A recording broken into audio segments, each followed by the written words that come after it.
Sorry. Steve Witkoff's trip to Moscow, you spoke about it. What sort of agreement do you hope he comes away from there with? Well, we'd like to see a ceasefire from Russia. And we have, not been working in the dark. We've been discussing with Ukraine land and pieces of land that would be kept and lost and all of the other elements of a fire. Bro, what is he even saying? This is like fucking every person bullshitting their way through an essay ever. There's land that's, pieces. They're going to be, like, kept and lost. And, that's the, yeah. Working in the dark, we've been discussing with Ukraine land and pieces of land that would be kept and lost and all of the other elements of a final agreement. Yeah, that's what they're asking about. What are those? There's a power plant involved, a very big power plant involved. Who's going to get the power plant and who's going to get this and that? And so, it's not an easy process. Yeah, that's what they're asking you about. Phase one is the ceasefire. A lot of the individual subjects have been discussed, though. We've been discussing concepts of land because you don't want to waste time with a ceasefire if it's not going to mean anything. So we're saying, look, this is what you can get. This is what you can't get. They discussed NATO and being in NATO, and everybody knows what the answer to that is. They've known that answer for 40 years, in all fairness.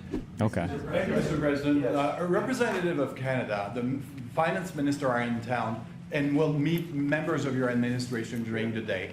Any chances in the world. that True. you will ban on the tariffs on aluminum and the ones that are planned for April 2nd?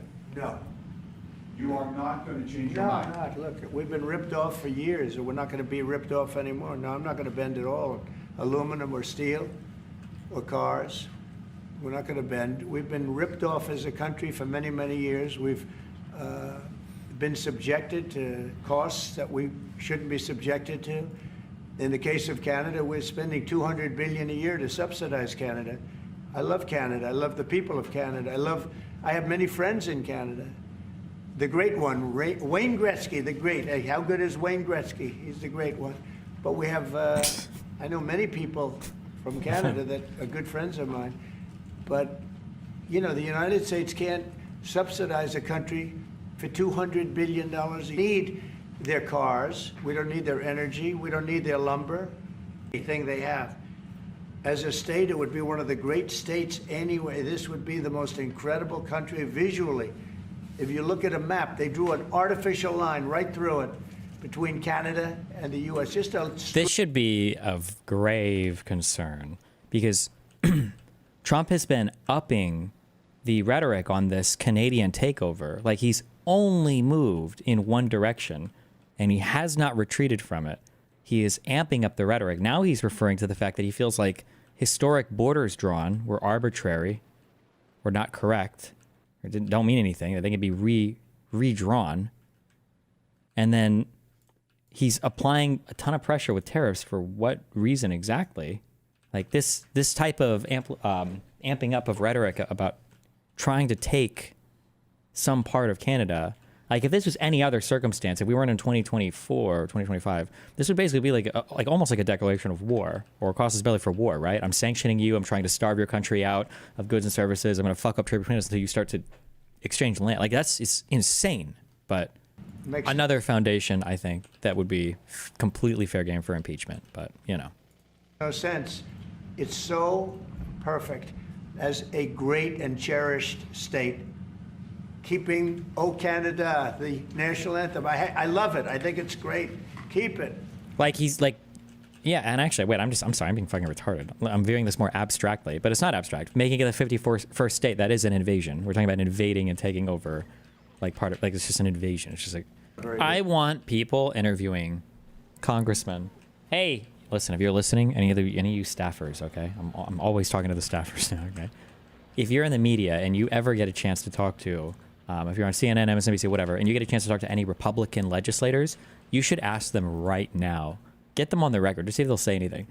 If Trump were to ask Congress to declare war on Canada, would you vote no on that? And don't let them laugh it off. Don't be, oh, like Megan Mann says, oh yeah, it's a joke. It'll never happen. Sure, but you would vote no on that, right? Can I just get you on the record saying that and see how many would even commit there to a no? I'm super curious how many would actually say no, because I bet none of them would actually say no. I bet none of them would say they would take that off the table. How is no one attacking Trump for having dementia or some shit? his behavior is fucking insane. Trump will never, ever. You can't even diagnose Trump with dementia because it has to be a departure from prior behavior. Trump has always acted like a fucking retard. So how could you even say he has dementia? What do you mean?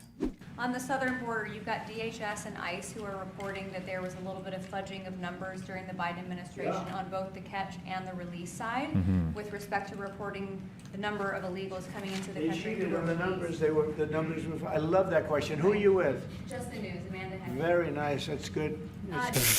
Like, bro. And if you were to show this to any conservative who talks about favoritism with the meat, they'd be like, well, he has the right to say that. It's not a big deal.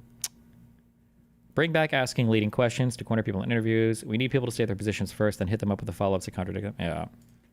I love that question. Who are you with? Just the news, Amanda Henry. Very nice. That's good. Good Do question. you know how many of those Beautiful are criminal, question. illegal aliens? Many And of Biden's out of Many office, of them. Alejandro Mayorkas, who gets No, held Biden accountable? fudged the numbers. The numbers were totally fake. Biden personally did it, by the way. He gave fake numbers. I knew they were fake. Everybody knew they were fake, but now it came out. And terrible what they did. That administration was a horror show for this country. Can you hold anyone accountable? Well, Nah. I don't know. Nah. They gave phony Because then they'd numbers. have to actually, like, substantiate their claims. So, no, nobody will be held accountable. Not a single charge will be filed in this administration. That's an actual real charge. And phony numbers are a very bad thing to give, but I'm not sure about that. I don't know how it would play. We want to get it straightened out.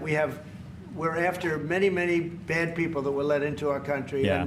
And Kristi Noem and my friend Homan. How good is Tom Homan doing, right? Well, they just had an election there the other day. Do you see a referendum, a plebiscite, where the people of Greenland would be in a position to decide if they want to become part of the United States? Yeah, it was a good election for us, as you know. It was not a referendum. It wouldn't be called that. It was an individual election. But the person that did the Trump best fact-checking is a on very good civics. person, as far as we're concerned. And so we'll be talking about it, and it's very important. Mark mentioned the word icebreaker. So we've ordered, we're in the process of ordering 48 icebreakers. Oh, my God. And Canada wants to know if they could use them. I said, well, you got to pay for them. Think of it, Canada. We pay for their military. Canada pays very little for their military because they think we're going to protect them. Would we but not? Even with the icebreakers. So we're going to order Hello? 48. And Canada wants to be part of the deal. I say, you got to get your own icebreakers. I mean, if you're a state, you can be part of the deal. But if you're a separate there you country, go. you got to get your own icebreakers. Russia, as you know, has about 40 of them. And we have one big icebreaker. But that whole area is becoming very important. By the way, that we don't have icebreakers. He's right. We don't have icebreakers because we're fucking awesome. Because we don't need them. Because we have access to any warm water port in the fucking world that we want to park at. We don't have to go through fucking barren fields of massive glacial fucking water because nobody wants us to park our fucking ships there. Well, I don't know how true that's going to be anymore after Trump and people not liking us anymore. But yeah, having to go through like cold water ports and having to go through shit that freezes in the winter fucking sucks. Nobody wants to have to do that. That sucks. Denmark's very far away and really has nothing to do. What happens? A boat landed there 200 years ago or something, and they say they have rights to it. I don't know if that's true. I don't think it is, actually. What? But we've been dealing Hello? with Denmark. We've been dealing Who's with been talking to Greenland, this and we guy have to about do it. history and We borders? really What the need it for national security. I think that's why NATO might have to get involved in a way, because we really need Greenland for national security. It's very important. We have a couple of bases on Greenland already, and we have quite a few soldiers, and maybe you'll see more and more soldiers go there. I don't know. What do you think about that, Pete? So don't answer that, Pete. Don't answer that question. Anything Just casually change? joking about invading allies. Will anything change? Same amount of money? Well, I think they same made number a of great troops? step by putting Mark in charge. You have to keep NATO strong. You have to keep it relevant. But the biggest thing we have to worry about right now is what's going on right now. I think the rest is going to take care of itself. I don't see. There should be like a book of Trump quotes. The biggest thing we have to worry about right now is what's going on right now. Okay. About right now is what's going on relevant. True. But the biggest thing we have to worry about right now is what's going on right now. I think the rest is going to take care of itself. I don't see this.